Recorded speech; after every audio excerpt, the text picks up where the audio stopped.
Hello, this is John with John's Marine Solutions. A while back I purchased a new 2018 Scout 177 Sport flats boat. Inasmuch as it was a new boat, I was reluctant to start drilling holes in it for mounting accessories, unless completely necessary. I installed a Fishmaster Folding T top, which allows me to fold the top down so that I can store the boat in my garage, which has limited garage door height. One of the accessories that the Fishmaster T-Top offered was a T-Top electronics box. Originally, I drilled one hole in the bottom of the box to mount my Lowrance HDS7 Gen 3 chart plotter.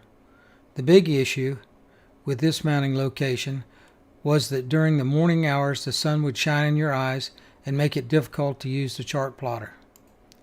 I decided it was time to make some changes in where my equipment was located and how it was mounted.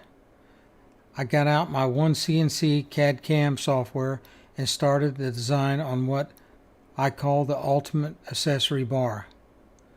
Once it was designed, I made all the parts on my Haas TM1P CNC vertical machining center.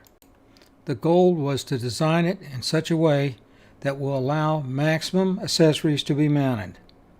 The design also took into consideration the placement of accessories in a way that would allow easy access for use while allowing access around the T-top during fishing operations.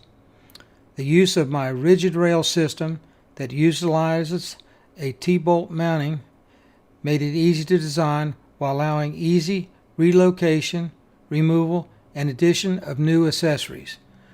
Not one single hole was drilled in my new boat during installation, and the construction is extremely rigid.